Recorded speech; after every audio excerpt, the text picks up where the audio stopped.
Welcome to the Interplanetary Ballroom, the only dance hall playing hits from the past, present, and future temporal sectors simultaneously. A little warning to all our dancers tonight who only perceive in 3 dimensions. This next one's a bit of a doozy. Dance floor, cha-cha-cha, salsa, rumba, tango, mambo, bolero muy picante, space-time, gravity, champagne, to the beat of the gentle cha-cha-cha. Right foot forward, spin to the left. Look through time and witness your death. Grab your partner by the head and reveal to them the ultimate secret. The multiverse is getting colder, cooler. Still every universe somehow. The likelihood of that is 10 billion, 3 million, 8,528 to the power of 42. Jump back in line, transcendental cha-cha time. Forward, backward, take 3 steps. Shimmy to the right, witness the void. Void's got style, void can dance. Void waves tear away, dance. The void consumes all realities, which includes up till now 7 billion Bellinis.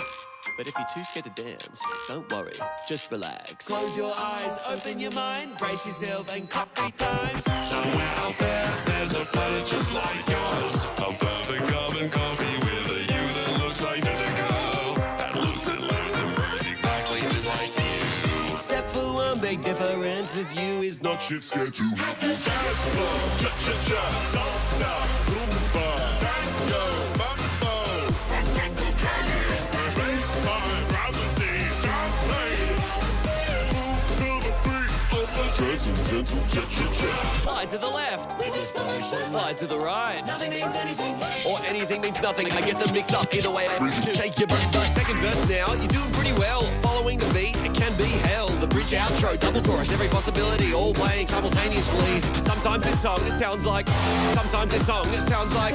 Lucky that today, the you that's here perceives a song that sounds like cha-cha. Infinity is a long time, especially when you're waiting in the drinks line. Existential thoughts of failure. At least now you got the margarita. But now it's a dog, now it's a cat. It's everything and nothing. It's a baseball bat. Suddenly you're standing on an alien planet where cocktails haven't been invented yet. Damn it. Now you're an old rich dandy. Now you're in cotton candy. Now you're back in the club, a little less scared to shake your rum. Now you can see what we see, now that you've been where we meet. The music's always playing from the start till end of time. It's always playing in your mind, don't let it twist up your inside. We can stop the band from jamming in every reality. They're playing rock, they're playing trance, they're playing a string symphony. But this is the only time in existence that we ever know so far that the song has sounded anything like a cha-cha. Hit the Dance floor, cha-cha-cha, salsa, rumba, tango, mambo, Ricardo dobrando diamante. space-time, gravity, champagne, move to the beat of the gentle cha-cha-cha. The universe is getting colder, cooler. I still love the running somehow, not Zumba. Expand your music repertoire and eat your caviar like a neutron star.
Matthew Hill. How you doing?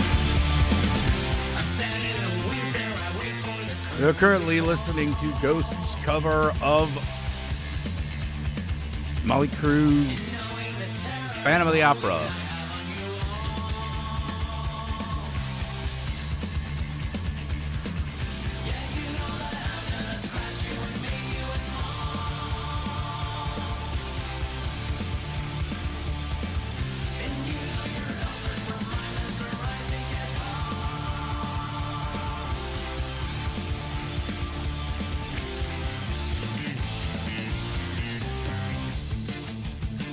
I'm sorry, Iron Maiden. I meant Iron Maiden.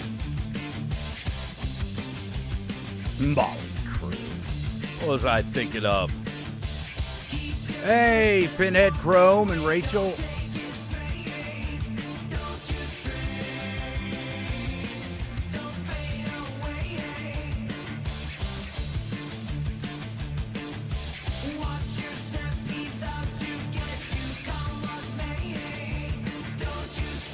How y'all doing? Hoping you're all in a good mood.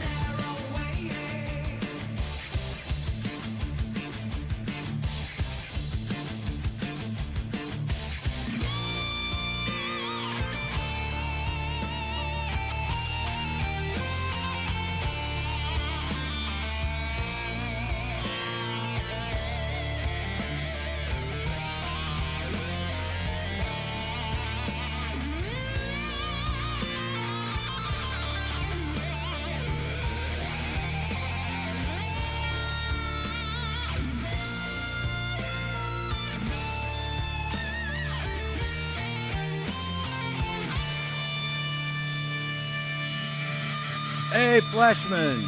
How you doing? Hey, Cashel.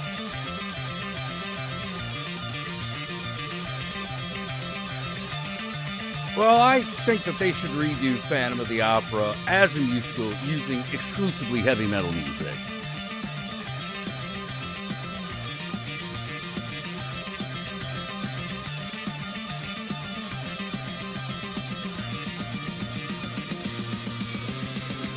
And given how good this Ghost cover of the Iron Maiden song is, maybe they should do it.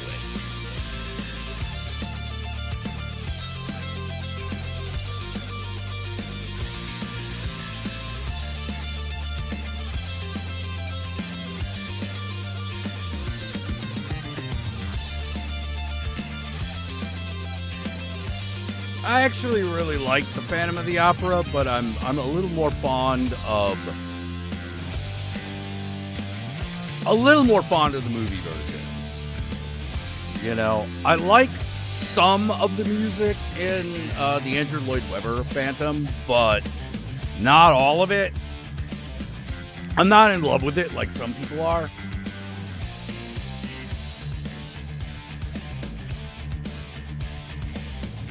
You know, I think there's some good songs on it. Some good scenes. The point where the chandelier drops is always my favorite and always a crowd pleaser.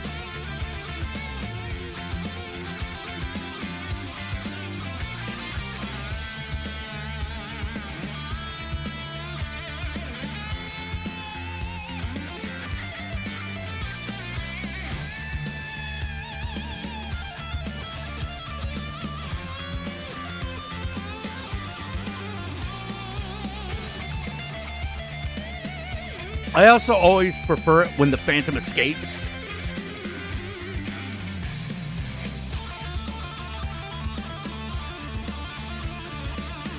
I don't like it when he dies. I think he should continue going on being the Phantom.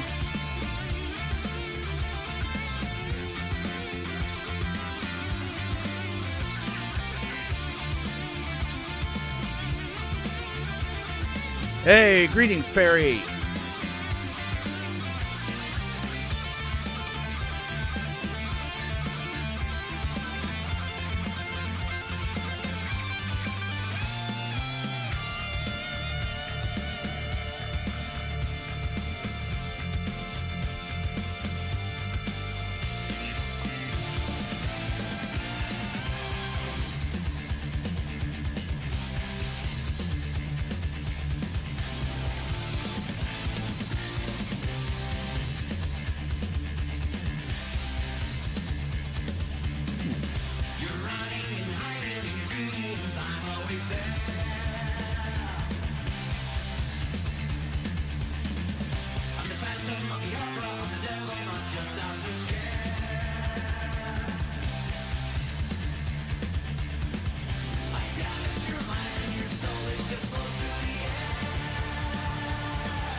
that was Ghost's cover of Iron Maiden's rendition of Phantom of the Opera.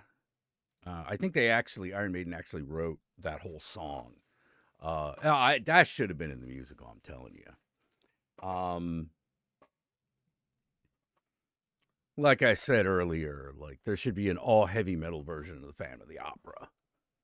How's Babylon coming along? Well, funny you should mention that. I just put up the teaser video up on Babylon, on the Babylon website, babylonstudio.com, and on our Blue Sky, babylongamestudio.bsky.social. So you should all check it out. Give it a thumbs up. Give it a repost. You know, we want as many people as possible to know about Babylon. You know, because, yeah, it's a good game.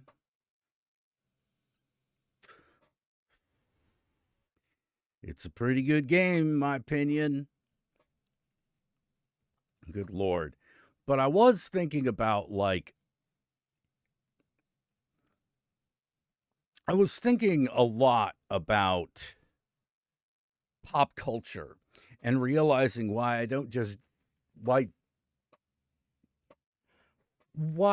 was having trouble seeing it. I was seeing what modern pop culture was until I realized, oh, modern pop culture is politics. Well, no wonder I don't care for it. That fucking sucks. You know, we'd always wonder what would happen if politics became pop culture. And now we know what happens. Donald Trump becomes the biggest pop culture icon in the world. You know, that's what fucking happens. And so if fucking Donald Trump is going to be the biggest pop culture icon of all time, I say fuck him. You know, fuck that guy. The punk has always been against the popular culture. And now that it is the popular culture, maybe we can get we can start getting some motherfuckers to see that punk ain't about being conservative and never has been. Never has been. Motherfuckers. I hate Trump. I hate him so much. Just a complete fucking... Just a complete fucking... What the hell?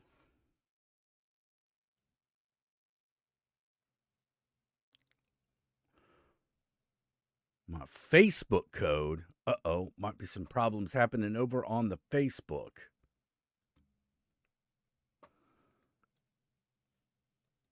That's probably not great. But Facebook is another place where I could put the video.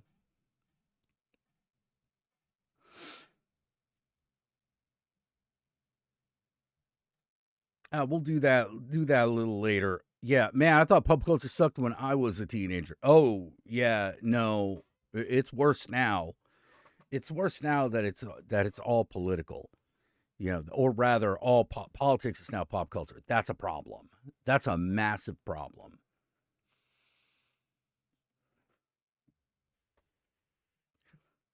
Because I'm going to be real straight with you guys. Politics ain't cool. The actual work of politics is not cool. You know, there are a lot of other pop culture things where you're like, yeah, the daily to-do of, like, being a musician or even being a rock star can be pretty nasty. It can be pretty nasty, and it can be pretty not worth looking at. But, man, politics really isn't. And that's really, honestly, by its nature. You know, politics is boring.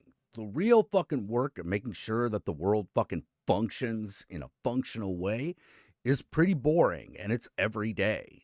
You know, it's all about fucking just showing up and discussing the best way to do something and then voting for the best option. Now, the best option always turns out to be the least harmful one. because rich people buy politics all the time. They buy them. They buy them like you buy eggs at the grocery store. So you're always going to be contending with that. You're always going to be contending with that. It doesn't stop. So you're always going to be in that grind. And also, the way the American political system works right now is that you also have to fucking decide, are you going to vote your conscience or what's best for your job? Now, that's a big one. That's a big one, and that is a direct result of rich people buying politics all the time. That's a direct result of fucking saying that companies are spending money on politicians as free speech. It just made everything worse. Heading headfirst to a French-style revolution, one can only hope. One can only hope, because it's getting weird out. It's getting bad out there, but I think what's going to be most likely is that whatever revolution we have is going to be weird. It's going to be very strange. Like right now, the front runner of the opposition is Gavin Newsom. My feelings on Gavin Newsom are he is a corporate Dem, but I can survive his administration. I can survive his administration way better than another conservative administration, because there is even the things that I disagree with him on are things that I know the conservatives are absolutely going to support.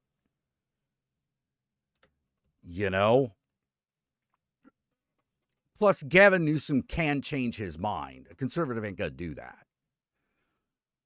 So sometimes, and I'm saying it now, sometimes it's about harm reduction. But we ain't there yet with Gavin Newsom. There could be a better candidate in the wings. I don't know who they would be, and I am a little worried that there isn't one, but there could be. We're still pretty far out as far as like the next election is concerned.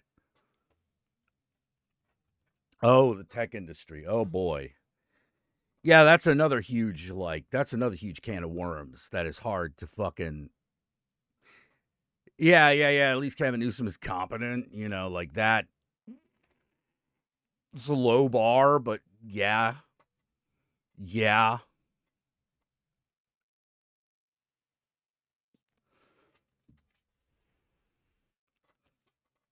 But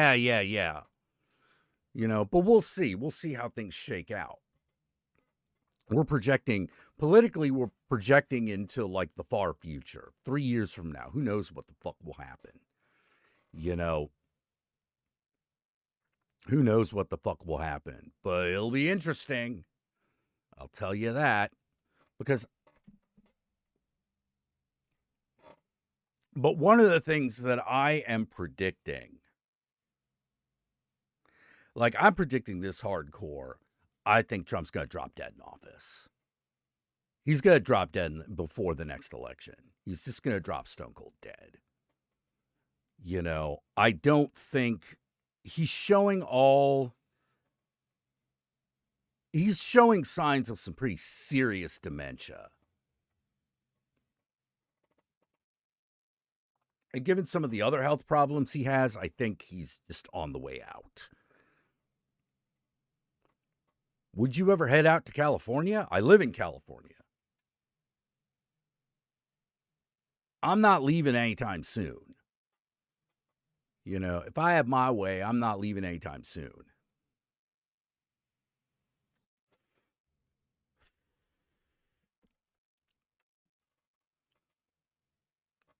The only other place I could see myself living at all is Seattle.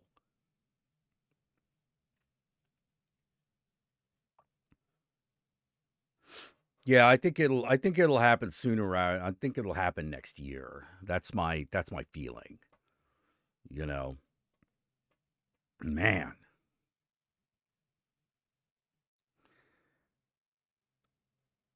But who knows? That's just my guess. But one thing I am tired of is I'm tired of fucking Donald Trump dominating every fucking conversation. You know, for example, Rob Reiner and his wife were killed last night in their home. We don't know exactly by who, but a lot of people are suspecting their son. And Trump had to make it all about himself. I didn't even read that fucking rant. I just knew that he wrote one. I'm like, fucking of course. Everyone's talking about Rob Reiner's death, and so Trump got to get in on the action. Unlike a real president who wouldn't say shit, who's got other things to do and knows it and can control themselves. Trump got no control of himself. You know, so what's America look like under Vance?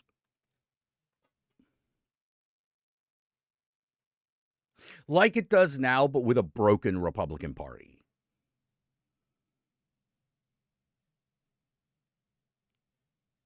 You know, I guarantee they've got a lot of crap lined up.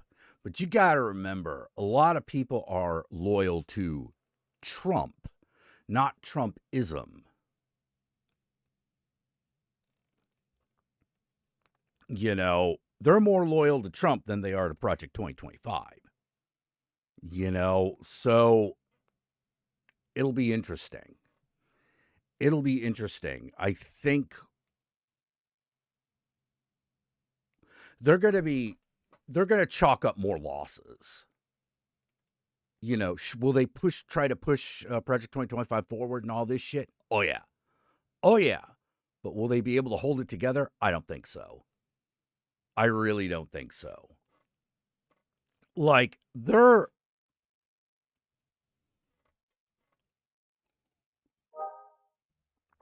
margins aren't good. You know, and with a broken Republican Party, that margin is going to slip. When the cult leader dies, the cult will fall in on itself. Yeah, there will be survivors. Trumpism is not dead, but it will be severely crippled. You know, that's my assessment, is that it will be crippled. It will still be around, but it will be crippled.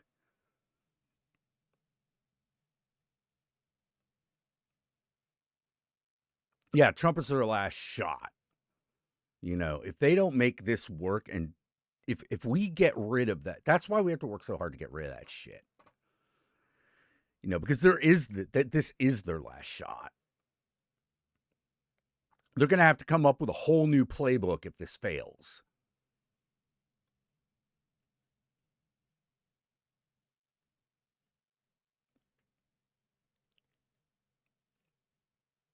You know, and without Trump, it's not likely to succeed as well as it would have otherwise.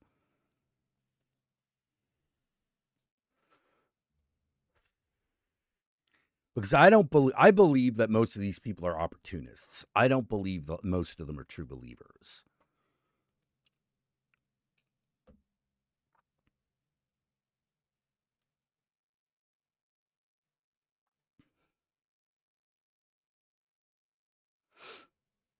I'm also starting to think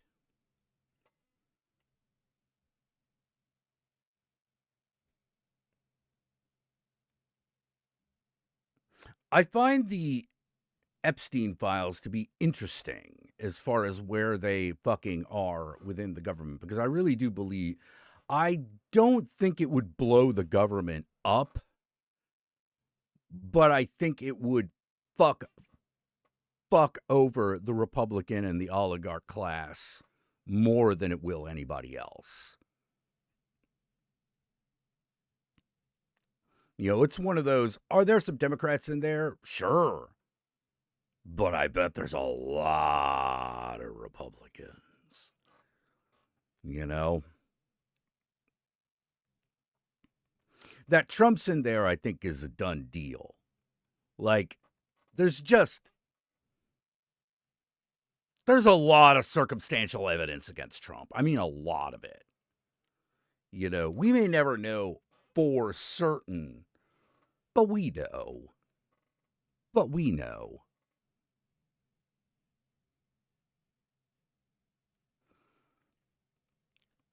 Well, the problem that Vance has is that he's got no charisma and everyone knows it. How are you going to build him up in the short time that you've got in order to make this all work? And the answer is you don't.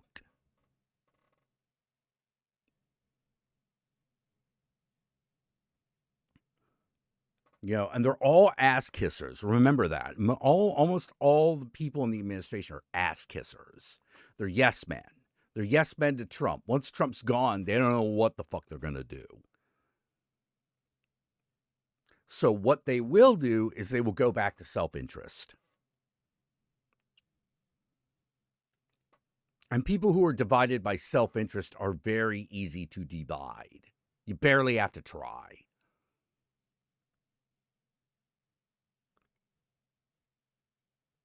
Yeah, the more you preach a philosophy that fears sex, the more likely you are to be a pervert. Well, the more likely you are to have the darkest expressions of that. The more you protest against it, the more I think you are likely to have the darkest versions.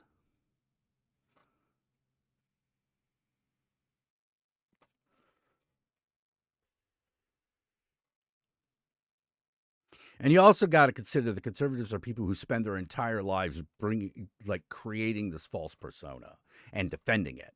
And those that create the most long-lasting and defend it the best become the politicians.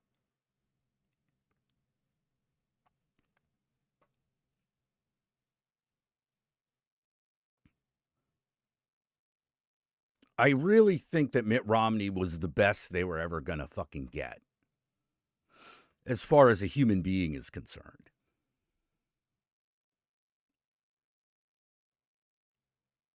I am 100% against Romney, but I can recognize that he is a human being with a conscience.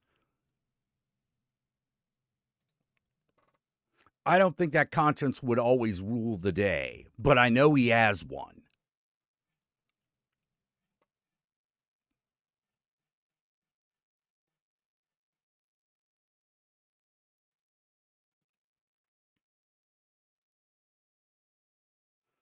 What's this?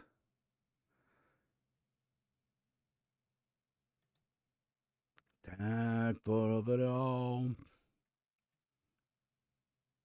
Apparently, the incel manosphere are now saying it's gay to have sex with women. Yeah, they've been saying that for a while. They've been intimating that for a while. Are they just now saying it? Because I'm like, that's ridiculous. That's ridiculous. The ability to be a male who scores with hot chicks has always been the winner of the man argument.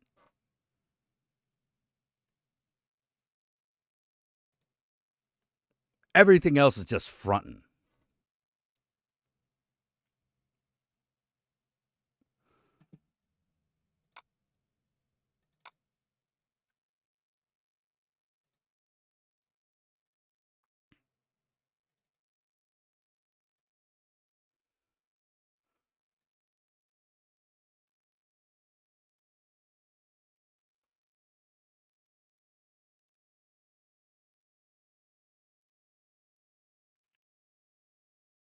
Everything else just fronting, motherfuckers. Yeah, remember Roy Cohn. Roy Cohn has sex with men, but Roy Cohn is not a homosexual. Oh, I hate how Yeah. That's another thing that became part of pop culture, misogyny. Misogyny became part of pop culture.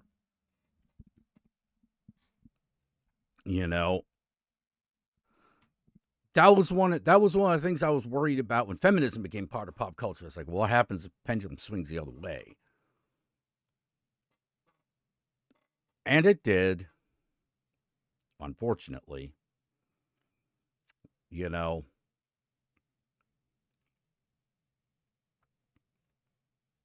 But really, one of the things I hate about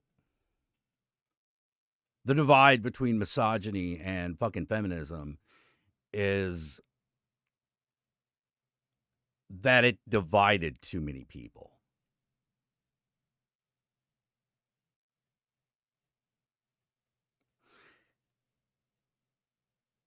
It divided people and isolated people who, in my opinion, would be better off exploring relationships without that stress.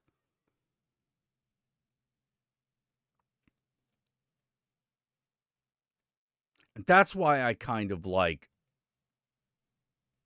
turn my back on the pop culture version of all that shit. You know, don't get me wrong, I'm not an anti-feminist, but my brand of feminism works much more neatly with the idea of us getting along and treating humans with a baseline level of respect and seeing each other as equal in the eyes of whatever gods you worship.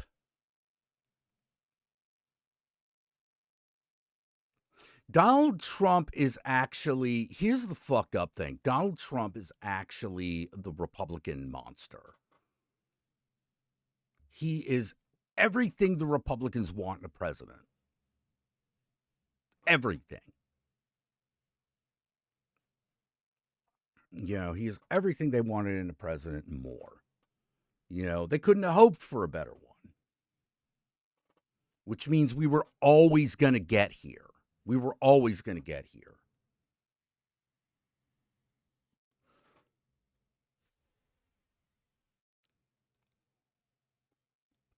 There was always going to be some demagogue who fucking was able to fucking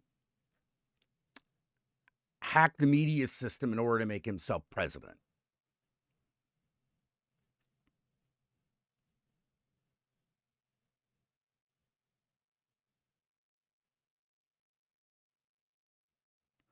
You know, it was gonna happen, and they hit the mother load.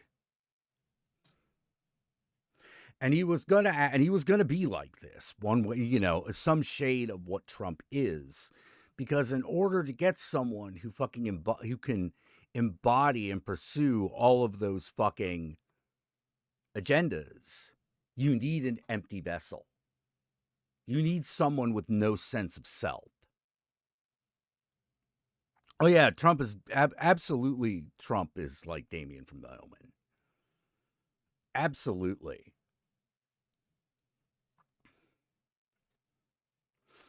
You know, the Omen movies was like the Omen movie where like Damien becomes president. This is exactly what I was talking about.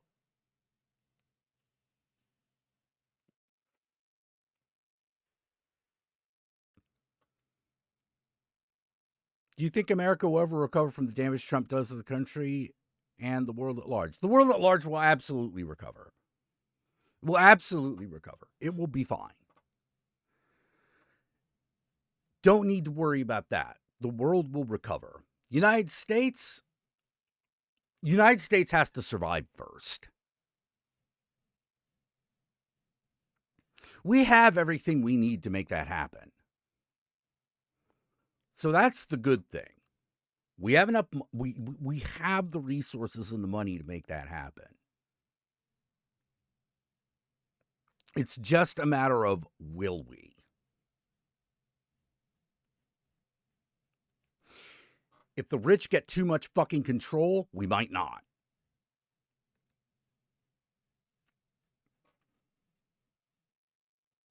You know, and that's one of the things that I really hate about some of the tech billionaires specifically. All the billionaires, definitely, but the tech billionaires specifically, because, like, it's annoying because you find yourself going, man, I thought these guys were going to be smarter. I thought they were going to know when to bow out. Turns out no. Turns out no, and I know why. You know, because there's always something money can't buy. There's always stuff money can't buy. And one of those things, if we're going to talk about Elon specifically, is cool. You can't buy cool. Now, you could have a lot of money and be cool, but you can't buy it. They have nothing to do with each other.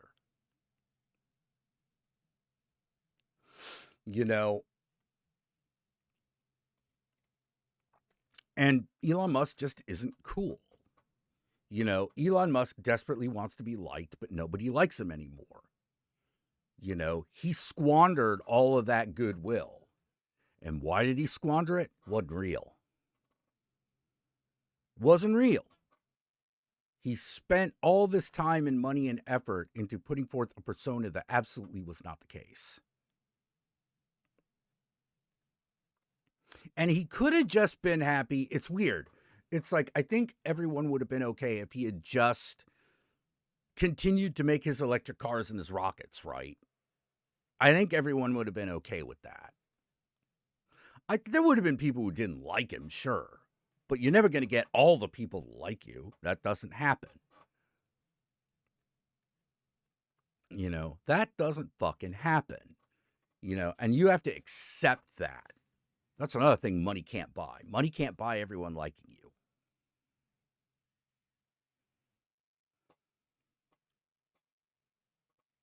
You know, it doesn't work that way.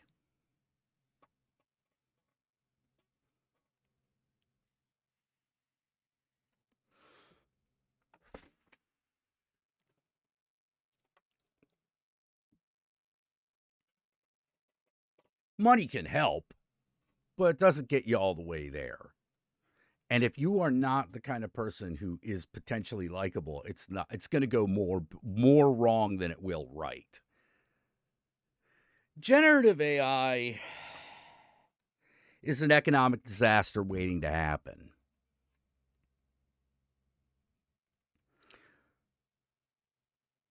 Because it's one thing to get rid of jobs that are necessary but no one wants to do. It's another to get rid of creative positions.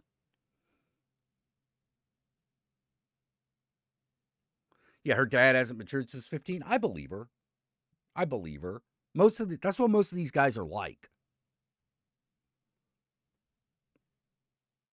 That's what most of them are like.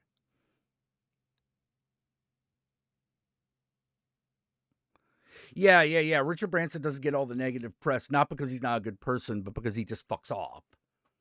Yeah, he just acts like a rich playboy and fucks off. And, you know, like, there's ironically something that people can respect about that.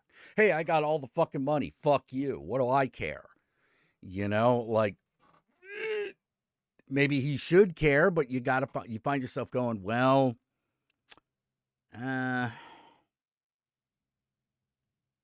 yeah. I mean, isn't that why we all want money, so we can fuck off?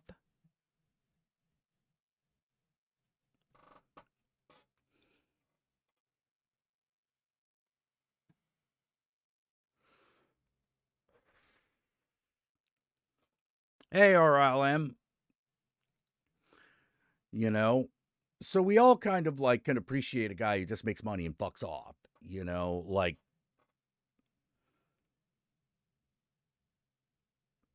another very rich figure that like very few people hate. Hugh Hefner, owner of Playboy. There are a lot of people who didn't like him, but there weren't a lot of people that hated him. Why? Well, he just wants to be in his mansion with his bitches.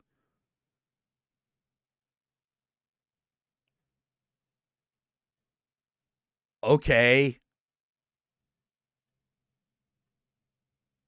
Fair. Fucking fair. You know? Nice life if you can get it.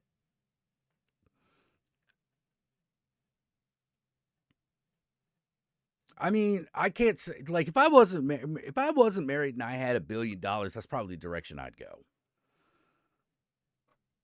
What about Bill Gates? Well, Bill Gates is another guy who's interesting because, like, he doesn't talk to the media a lot. That's his saving grace, which is he just doesn't talk to the media a lot. Not like Musk does, not like Trump does. He's boring. Good for him. It's probably the thing that keeps him somewhat human.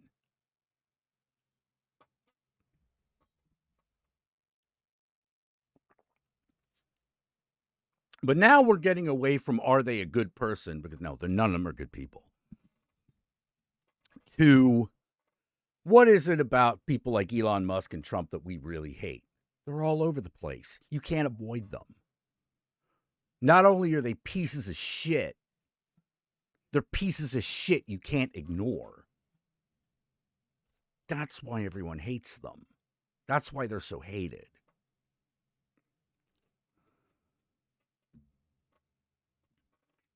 And another thing that's very important to know.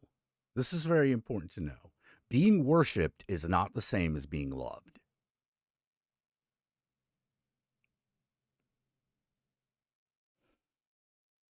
Being worshipped is not the same as being loved.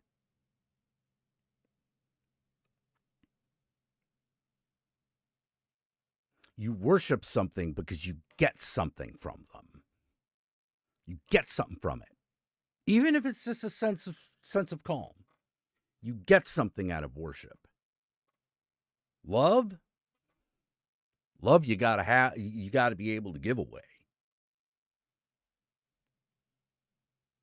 You gotta be able to give love to get love. And I don't think that we really get love. I think we simply do love and occasionally find people of like mind. Yeah, Musk wants to be loved. Problem is he's clinically unlovable. Yes. Yeah, exactly.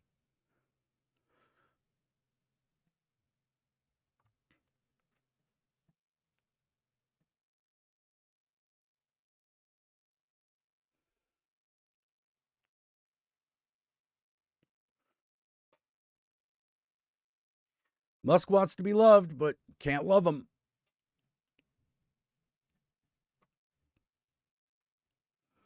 Can't love him.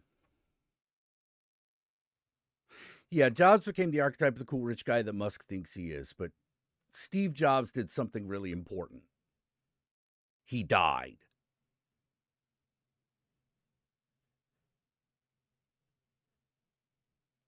He died before being a tech billionaire could just flat out buy you political power. He died before he had the opportunity to be a true asshole to everybody.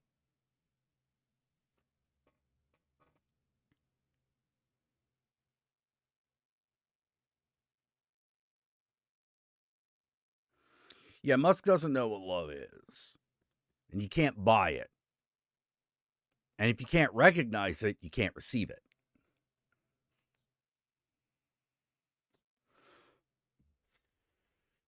Yeah, Jobs died at a high point.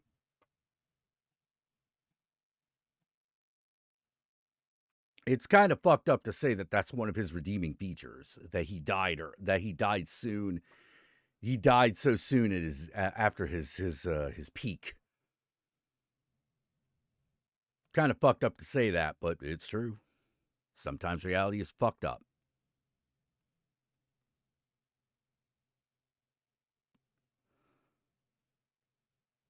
No, Steve Jobs had no degree. He was pretty smart. I mean, I think we could say that pretty definitively. Steve Jobs was smart.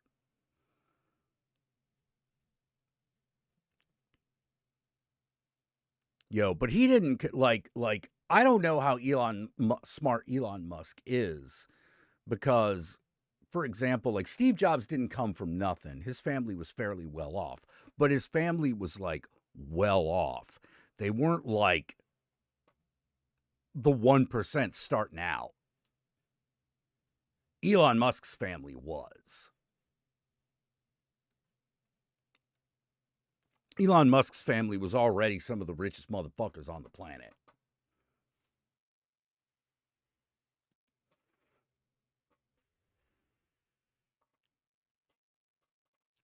And he would have absolutely failed completely and utterly if he hadn't been. You know, I don't know if Steve Jobs would have succeeded if he had come from a poorer family, but I know Elon Musk would have failed if he came from a poorer family. We'll see. Okay, the Iron Man thing, the Iron Man comparison, that's one of the reasons why I say don't worry about saving the world. If you worry about saving the world, you will eventually become evil. Because nothing, any means, is justifiable if you're trying to save the world. And it's the means that are the problem. The means is what fucking does the damage. If you want to save the world, get to know yourself. Get to know yourself and truly decide what kind of human being you want to be. Or what kind of human being you are.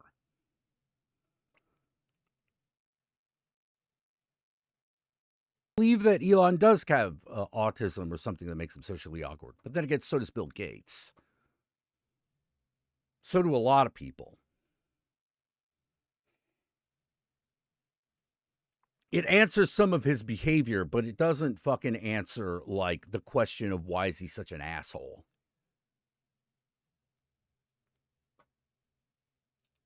Plenty of people with autism aren't assholes, and plenty of people with autism are assholes. I've known enough.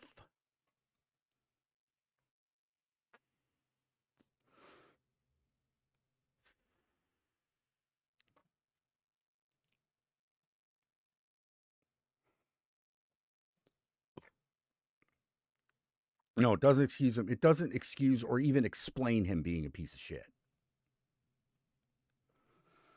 Autism is autism. It has nothing to do with how good a person you are.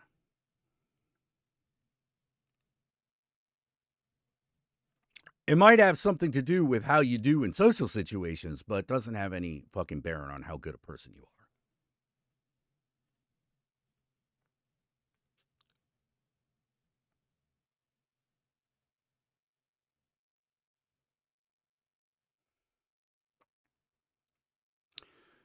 Man.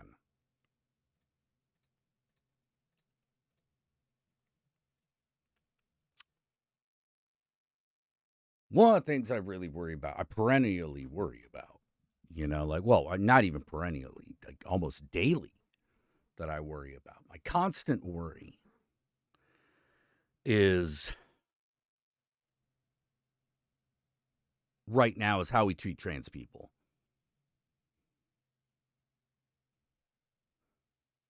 I worry about that. I worry about that because I see the prejudice against trans people as being a step back.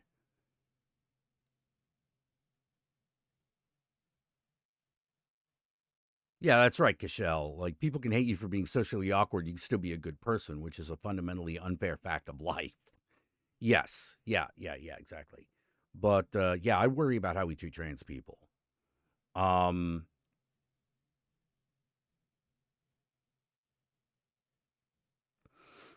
Oh, some people left because I mentioned the trans. Oh, well.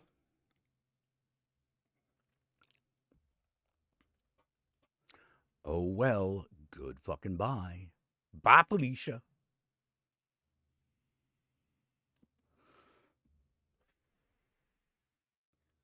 Because at the end of the day, my belief is trans people, you know what I think trans people are? People. I think they're still people.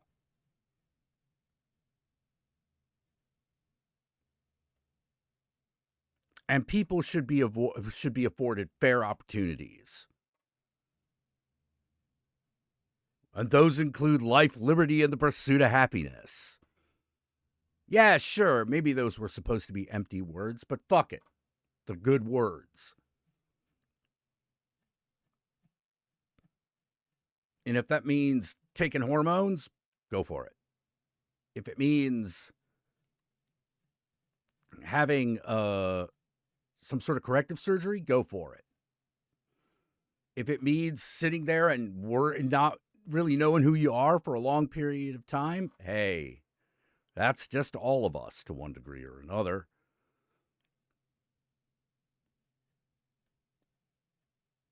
Yeah, some people are leaving the country because of the anti-trans stuff. I know a few trans people who have left because of the anti-trans stuff. And people say trans people aren't really a thing. Oh, yeah, it's a thing. It's a thing. It's a real thing. Yeah, which is me, some of like that phantom limb syndrome shit ain't even real. I would go even farther. To say that trans people aren't really a thing is a basic denial of observable reality.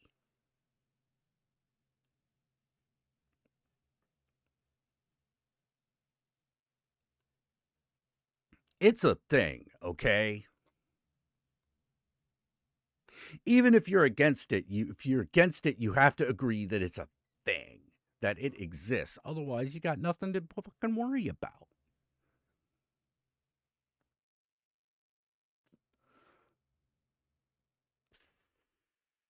Yeah, too many Americans confuse conformity with freedom. Yeah, I agree. We're definitely a thing right here. Yeah, exactly. Hell, 0.5% of the population is still like 1 out of every 200 people.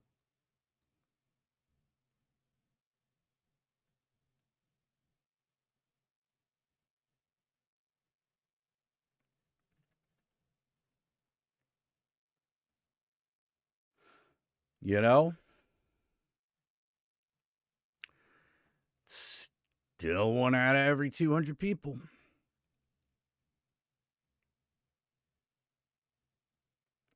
People even believe trans thing is a new thing. No. Just sexual reassignment surgery is a newish thing.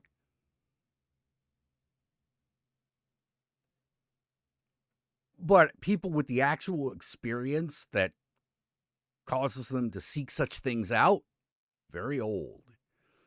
Probably as old as humanity. Yeah. You got a pretty sizable population there, worldwide.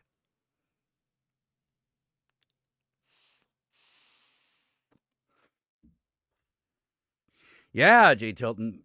It's because you live in a city. Because you live in a city. In a city, that's 1 out of every 200 people. Yeah, you're guaranteed to run into that.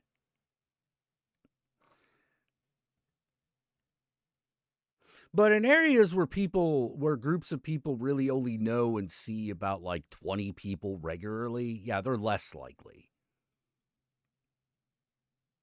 I think some of the fear really is familiarity. And I think some of the stupid is also lack of familiarity. The other part of it is just pure fucking blind hatred and anger. It's biological or social make up your mind. Well, I say it's probably both.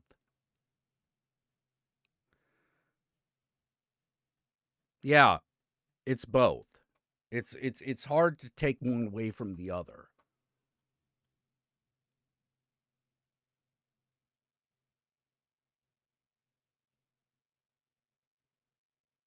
I often did the exercise of could I believe that I was a woman? And the answer is yes.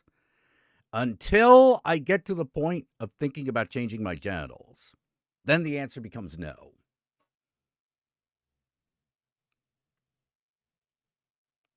And then I thought, but there are people who do feel that way, right? That's what sexual reassignment surgery is. That's what the sex change is. So if you feel it that strong, that means you have trouble truly imagining yourself as the gender you were assigned at birth. Right? Hey, doggy. What's up? What's up, doggy? What's up, doggy? Massimo growls. Hopefully he growls in agreement. I hope we don't have a transphobic dog, do we? Do we? No, I don't think he's smart enough to comprehend the concept. He's doggy. He's just doggy. He'll love you no matter what your gender identity is. He's doggy. You know, that and your school's located next to several nightclubs. Yeah.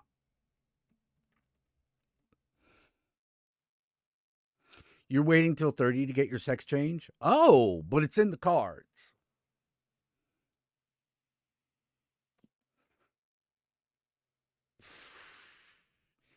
You're preparing to take a tactical poop? I hope not. Better not be.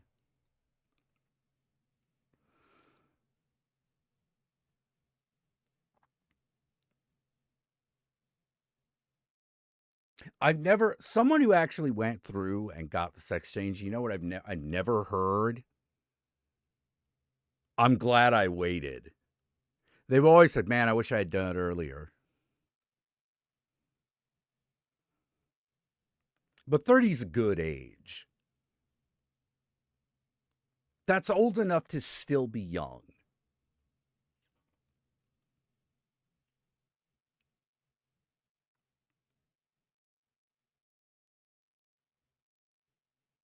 I wouldn't want to medically transition because the men in my family don't grow good beards. Socially, maybe. Oh, interesting.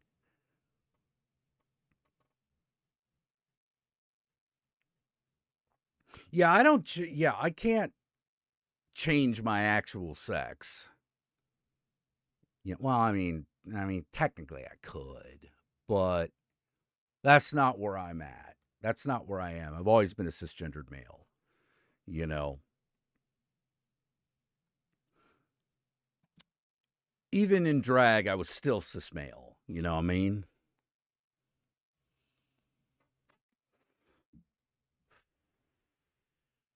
He tried to transition last year, but then Trump got elected, and being in the Deep South, they won't take any chances. I get you. 9 to Gen Alpha kids turning 30 means you're ancient. Well, that's because they're kids. That's why they're kids, because it's stupid. 30 is nothing. 30 is fine. 30 is still young. It's very young.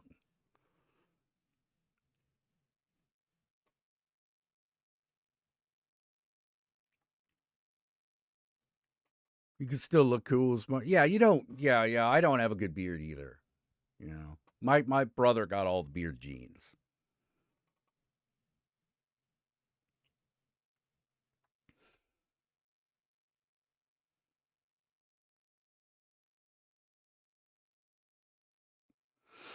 Ah.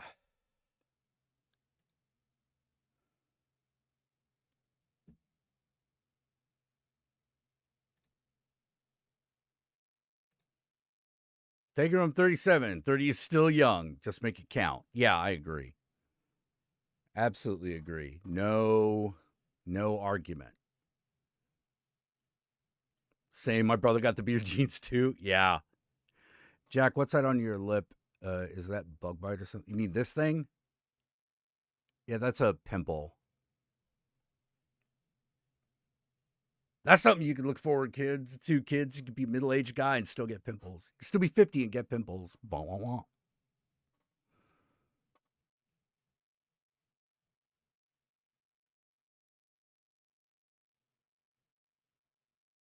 Yeah. 30 is still a good age to make major decisions. Actually, any age is a good age to make a major decision. My opinion. Because usually mentally you stay a certain age. Like usually around your mid-20s. After about your mid-20s, mentally, you're kind of still, you still feel like you're that age. You know? We still need to solve the pimple problem, the going bald problem. Yeah. I think I'd rather still have pimples at 50 than be bald. You know, to be totally honest.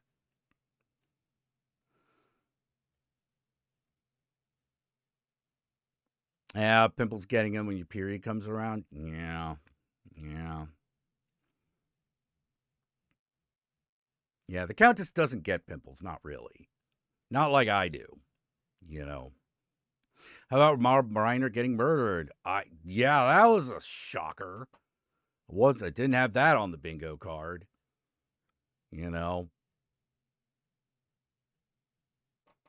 Stand By Me, great movie.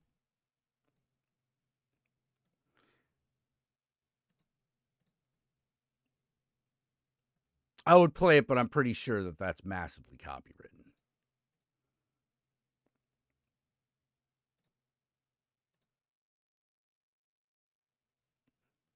By the way, just to reiterate, the Babylon Games teaser trailer is up on the Babylon.com and the Babylon B Sky social. So give it a watch and a repost if you like. Please do. You'd honestly give up some of my good beer jeans for not being bald. Yeah, I know what you mean.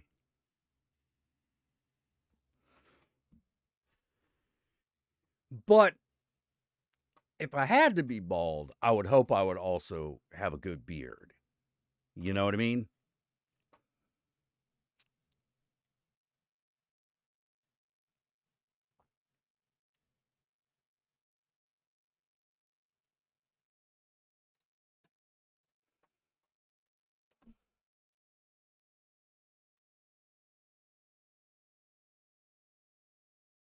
I would hate to be. I wouldn't want to be bald with no beard.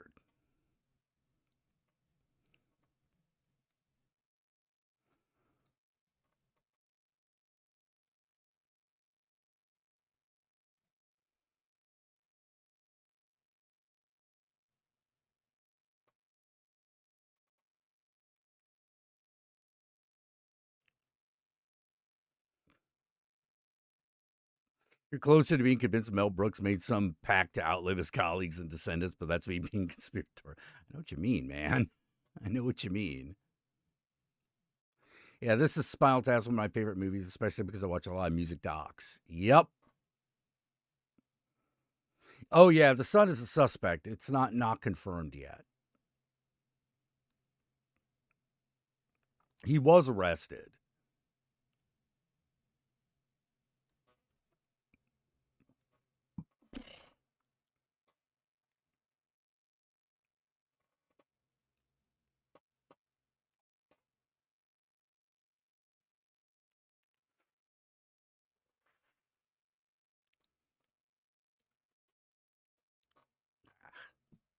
God damn it. Yeah. Well, I don't want to get into speculation about Rob Reiner's death. Yeah, no, Dick Van Dyke's still around. I don't know how much longer, but he's still around.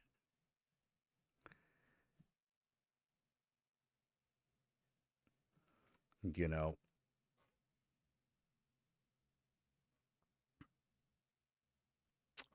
Yeah. I'm actually gonna a little later on tonight. I'm gonna actually watch a movie called Succubus that got Ron Perlman in it. This has nothing to do with Rob Reiner. I'm just fucking telling you, I'm gonna be watching this movie about a succubus that got Ron Perlman in it because Jesse Sharon recommended it and says you need to watch this movie, and I'm like, this movie looks terrible. This looks like a bad movie. And she's like, no, you need to watch it. I'm like, okay, I trust you. I'll watch it. So I'm probably going to be doing that a little later.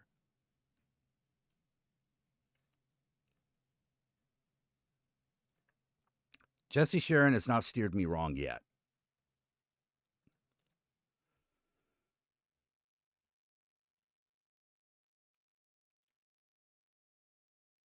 Oh, man. Let's see. What other fucking... Nah, we listen to that a lot. You know what? We can always deal to listen to this.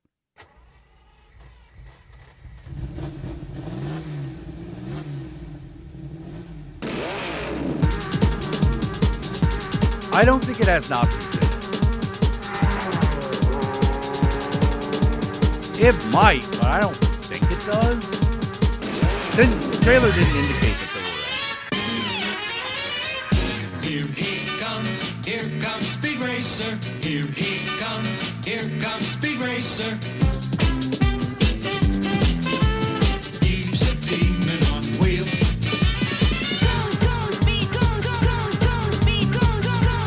Oh yeah, I broke up with someone and told them I never wanted to see them again because of their drug behavior.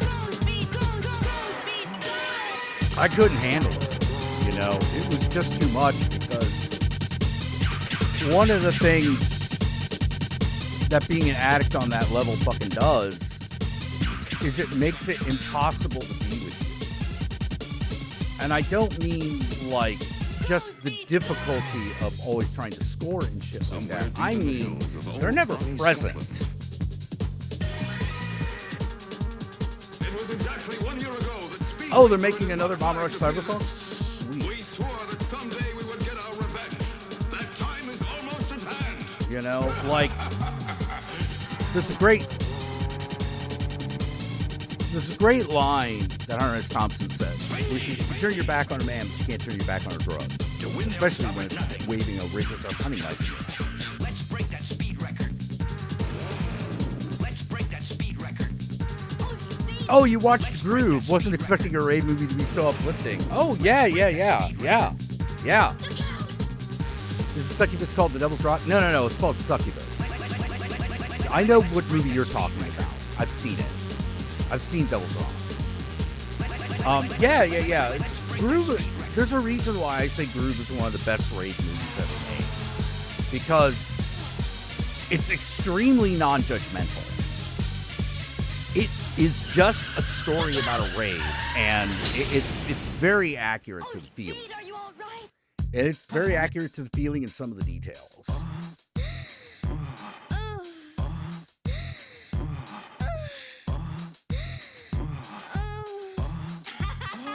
Like, raves would often go like that. Yeah, and it's not all sunshine and roses either, because they do talk about, like, relationships that only exist on ecstasy, and some people not really understanding nor appreciating things that are going on with them emotionally while on the drug. But of course there also are.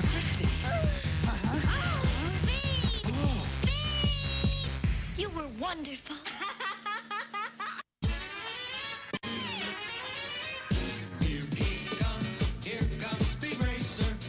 You know, but that whole feeling of party was extremely accurate.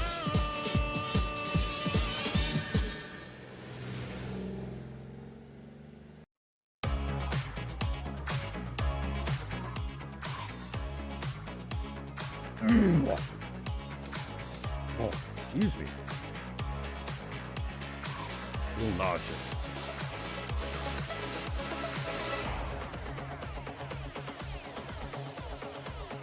Probably had a little too much coffee and tobacco. Yeah, some people don't know how to handle their drugs.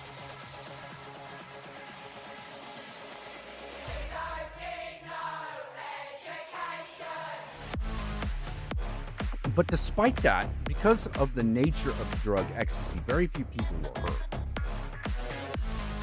Very few people were physically or medically hurt.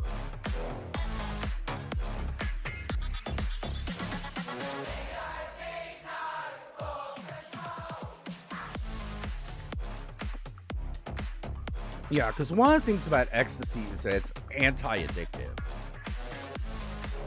Because there is a point at which the drug stops working on you. Because it relies so heavily on how much serotonin you have in your body. And once the body has released all its serotonin, the drug doesn't has very little additional effect.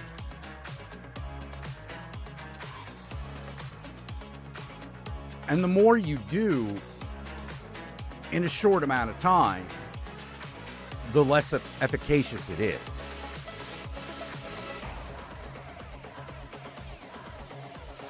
You know, so very few people actually got addicted to ecstasy. Like, almost none. Oh, no, I haven't watched Ecstasy Rising yet.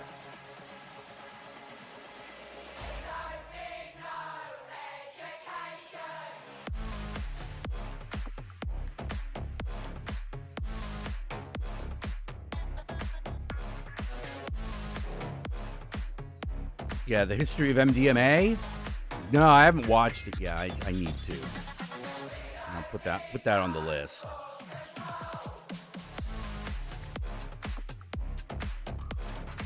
And see, one of them wasn't even on drugs, but was in complete denial about her daughter's drug use and Israeli behavior. She was stealing from grandma's house. Yeah.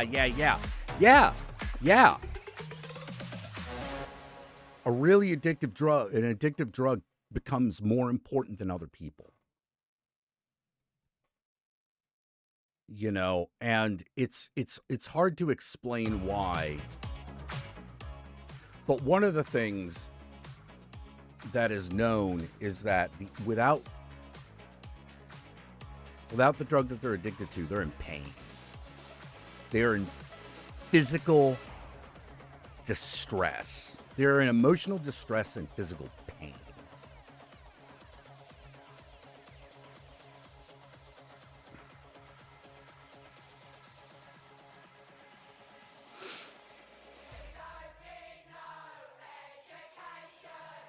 Is it possible to still enjoy Ray without being on anything? Oh yeah, totally.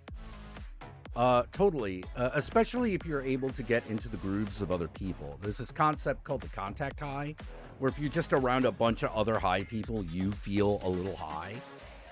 And it's all because like you're mirroring high people.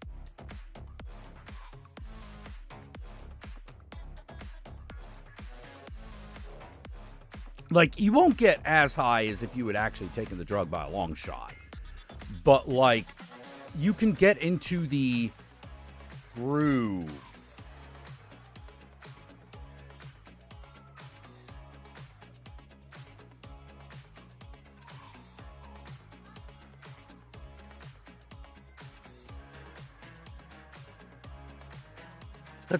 Hold on.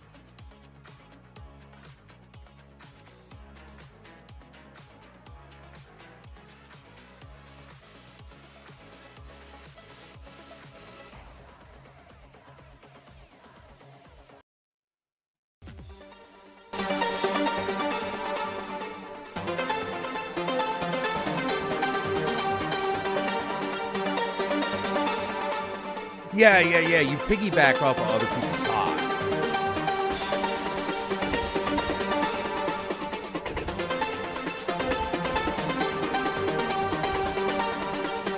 One of the things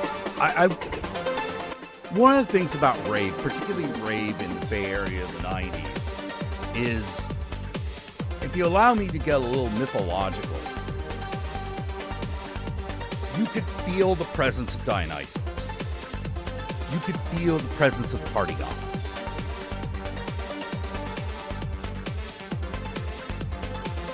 There was a lot of love in the air. There was a lot of fun.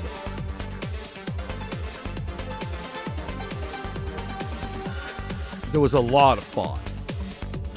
lot of fun and love, which is a really, really important combination. You know, sure, people had their own little psychodramas, but that was the kind of thing. Oh yeah. No fucking raver from the 90s or 2000s is gonna forget this song that's playing right now.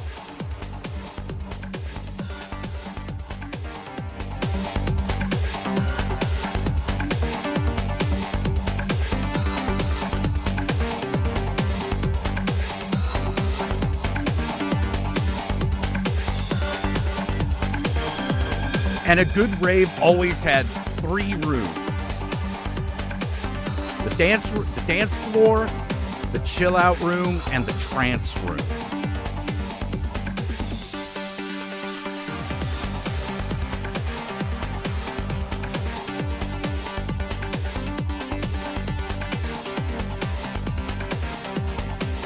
Yeah, a lot of love in the air, a lot of giving. A lot of people just give you shit.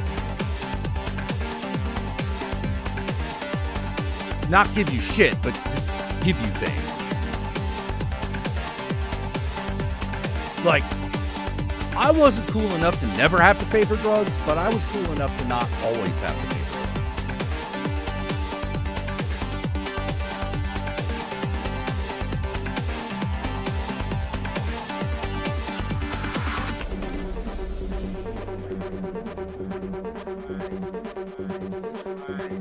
What was each room for? Dance floor, obvious. That's for dancing. That's for really getting your groove on. The chill out room was for calming down. Because sometimes you get overstimulated. And the trance room, that was always my favorite. Like, everyone eventually goes to dance floor and spends time there. Everyone eventually goes out to the chill out room because you need to calm down sometimes. The trance room, that's where the magic happens.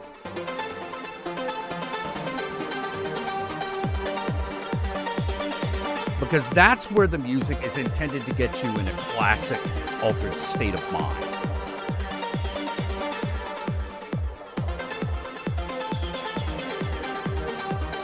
Do I still go to raves? There aren't enough raves for me to really go to anymore. Plus, it was expensive. A hit of ecstasy it still is about $20. And you're gonna want to have like 2 or 3 of them. If you're an old timer like me, you want 2 or 3 of them.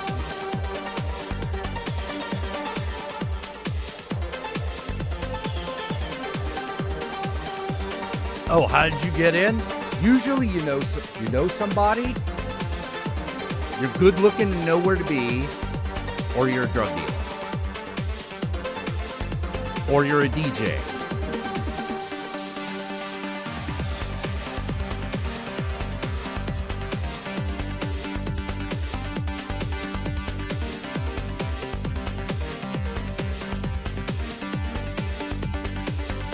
Like, I'm used to going to rave parties that were like 1,500 people. That to me was a rave. Several hundred to a couple thousand. That was like the ideal size. Unless you were more into the music. If you were more into the music, then smaller raves would do you. What was the food situation?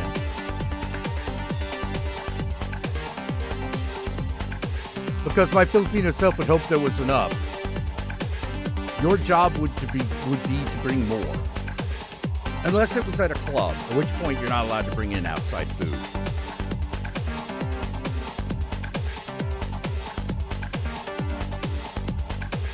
Sounds like pure chaos for people having sex sometimes. Sometimes. At some raves, the answer was yes. The answer would be yes. I knew one club that had a specific area that the patrons had kind of decided was the place you did that.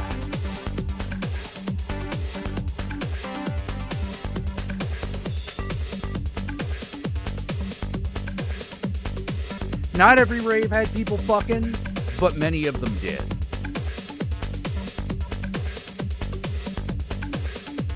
And if you were on the drugs, you know why.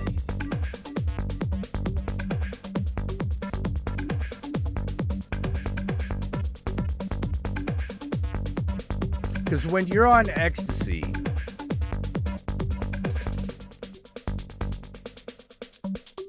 your sense of arousal and desire overtakes your lack of confidence.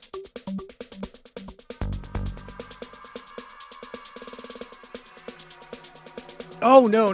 If you brought food, you bring food. If you can get food to a rave, you're everyone's hero.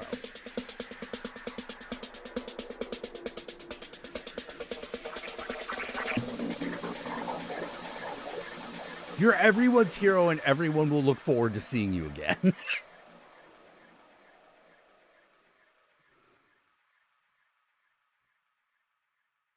Oh, man. Let me see if I can find a trance track for you. Let's see. Hey, Flashman, what do you think would be a better example of trance? Astral projection or infected mushroom?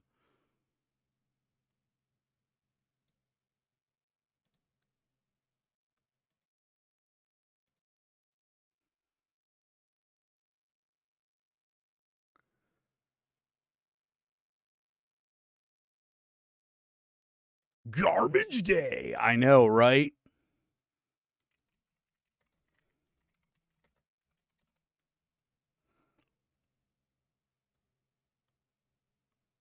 God, I'm having a hard time deciding between infected mushroom or astral projection. Is like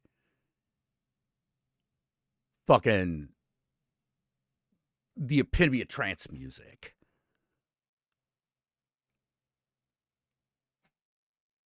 Let's go with astral projection.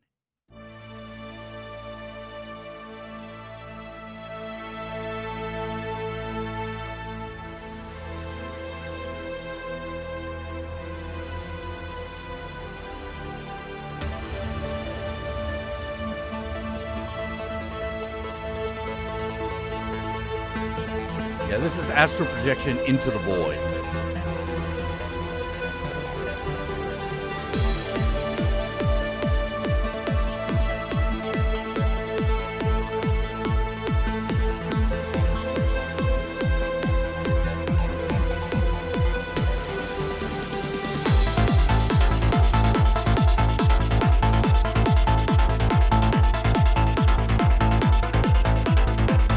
Yeah, this is trance music.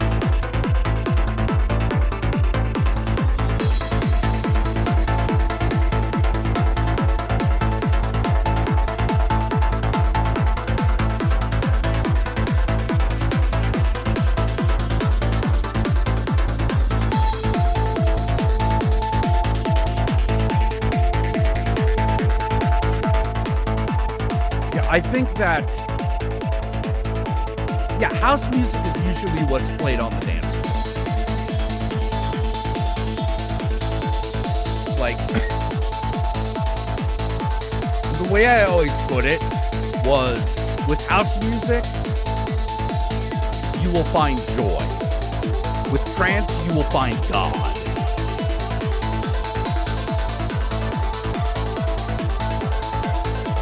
That's me being a little hyperbolic, but, you know, anyone who knows, knows.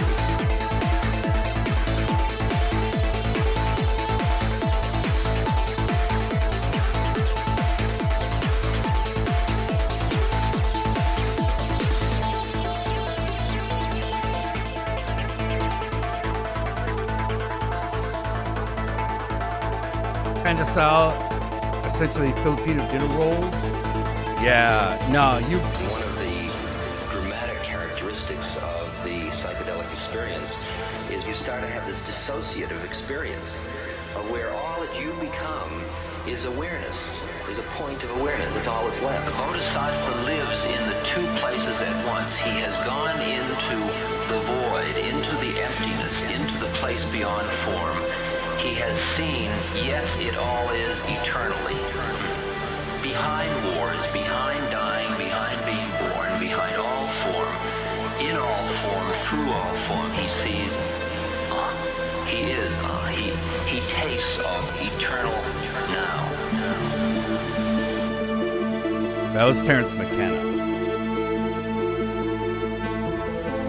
One of the few men in the world to have a doctorate in magic. He is literally a wizard.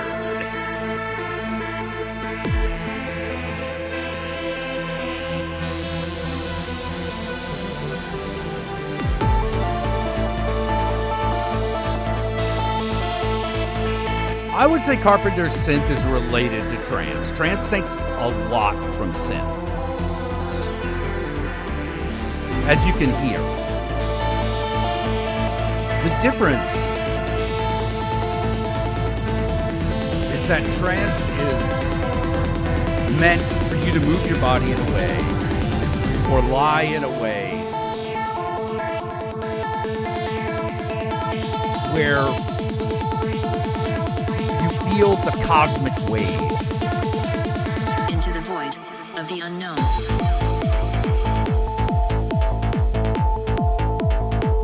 You know that thing that sometimes happens when you listen to music, when the hairs on your body stand up? It's designed to do shit like that.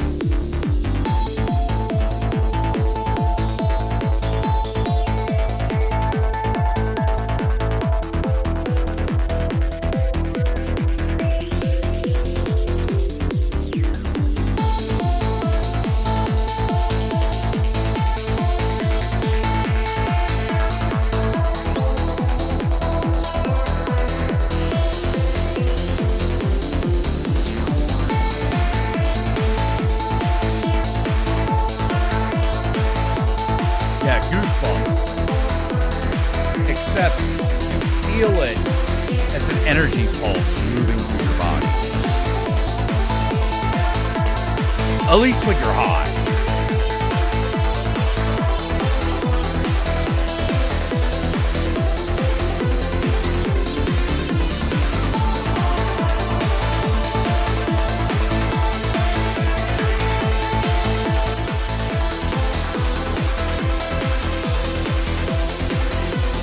Into the void of the unknown.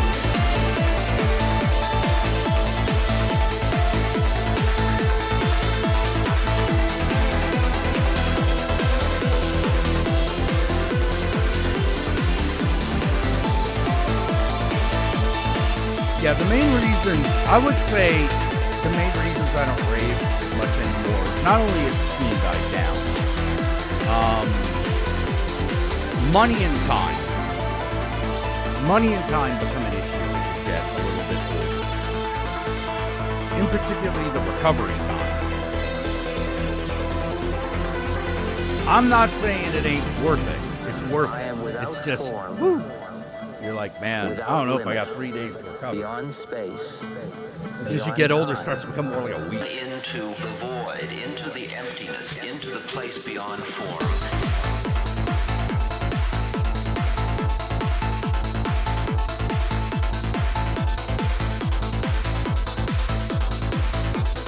But I know some people who still rave pretty frequently. Even though they've gotten, like, married and have kids, like, they still manage to do it once every couple of months.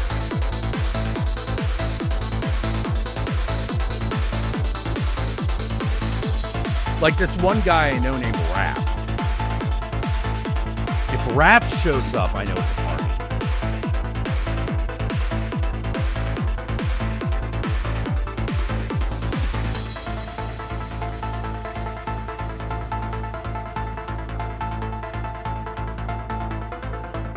Yeah, raves used to be reasonably affordable. We also used to make a bit more money. You know.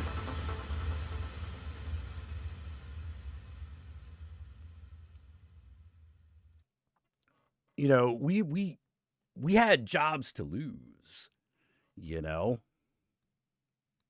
Oh, which reminds me, I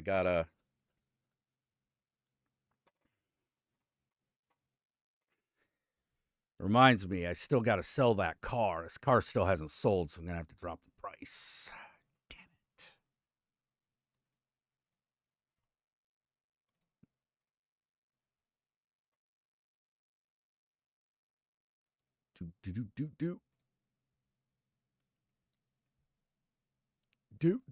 Do. Remember the 90s when the good club was a warehouse with broken windows? Oh yeah, I remember.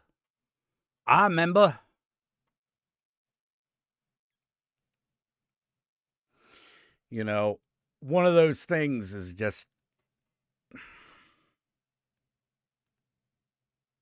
I wish y'all could have been there. It was definitely a different time. Take the car the stretch goal. God, that's ridiculous. No. Well,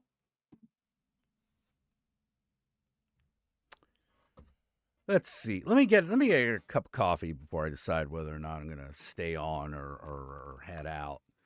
Coffee.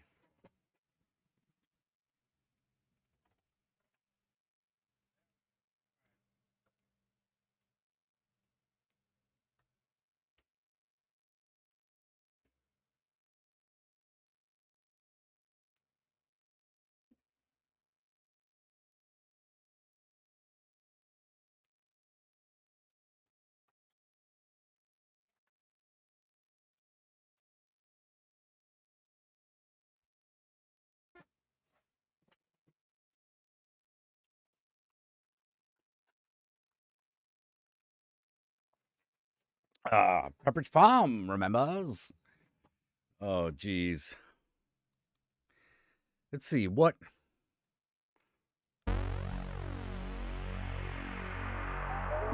Let's play another one by Astral Projection. This is People Can Fly.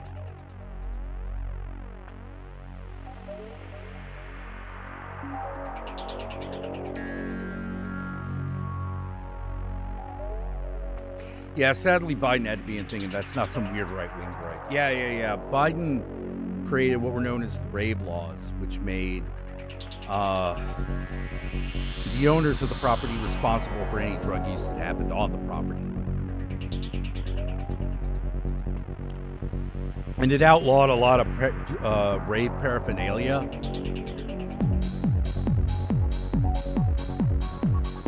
Too many people having a good time. Bastards.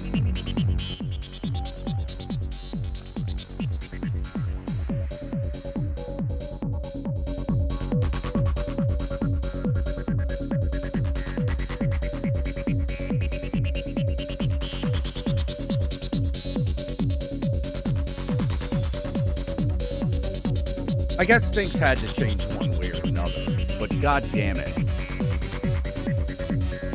Oh, well, it sounds like an easy way to just kill social gatherings. Exactly! Exactly!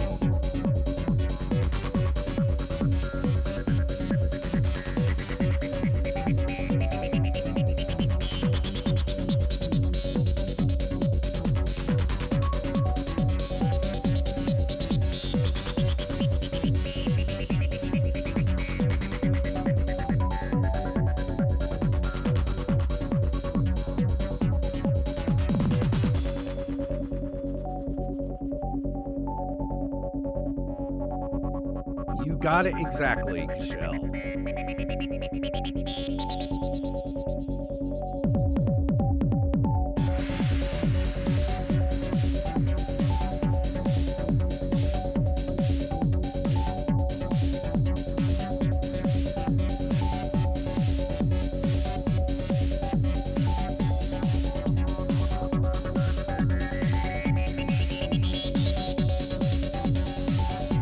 Say well about night saving and dystopian hellscape. This Scubsy is on fire.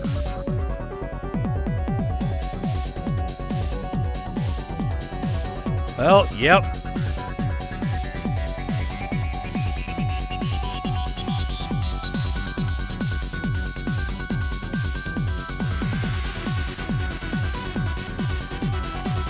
Oh, I wonder. Oh, yeah, I should do that. Oh, goddamn. Update. Ugh. Updates. Fucking useful, but I hate them.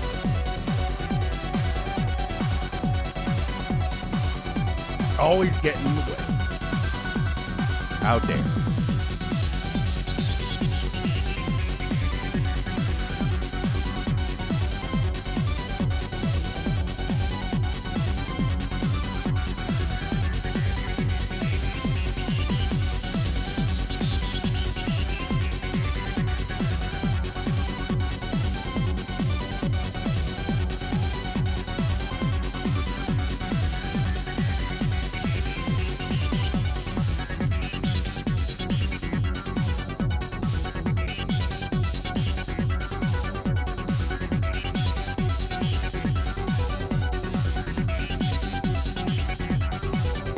I think when I knew people in the rape scene, I was beginning to go deep into alcohol. Ooh, yeah, that's a different vibe. That's a different vibe. Yeah, alcohol's a way different vibe than ecstasy. Way different.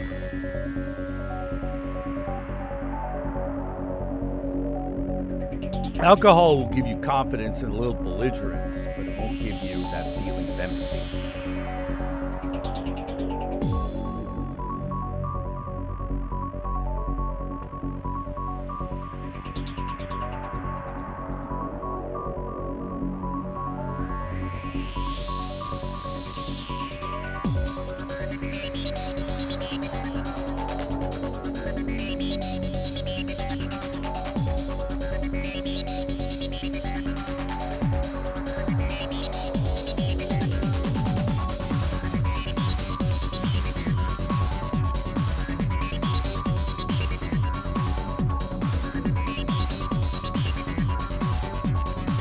Don't hear much about raves from Seattle anymore. People I still talk to reach out to the gorge for big festivals.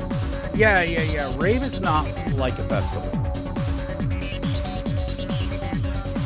It's hard to explain what the difference is, but it is different. Rave was an entire attitude.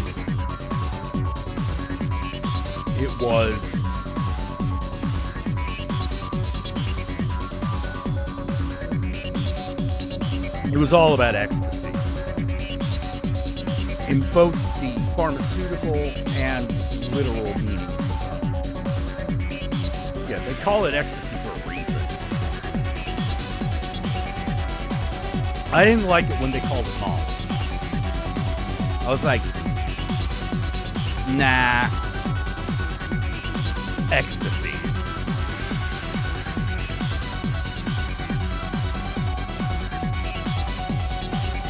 Oh, when I was vibing out, it was...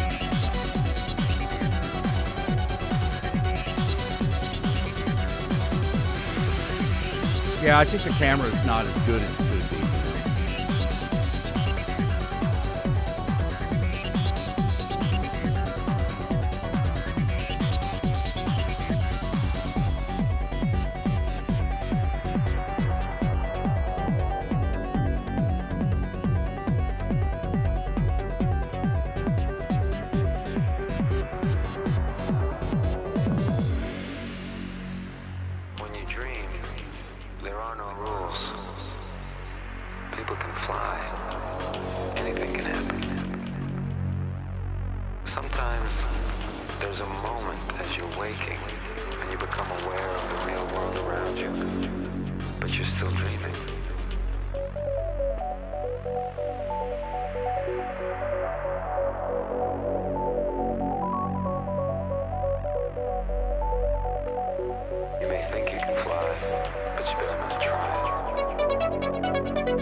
You can tell who's the couple because they'd ask for X instead of E. Yeah.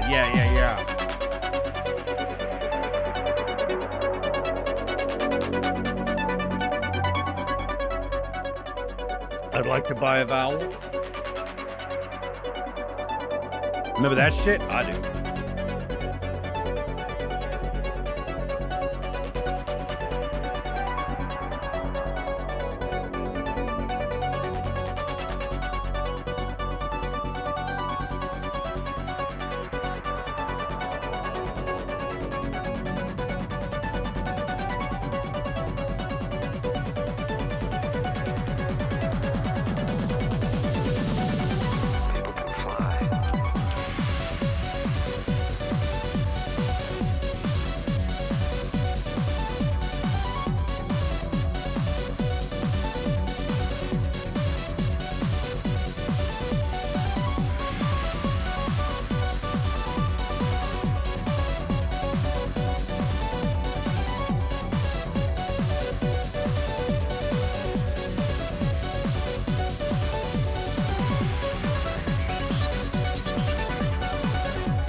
Good times, good times.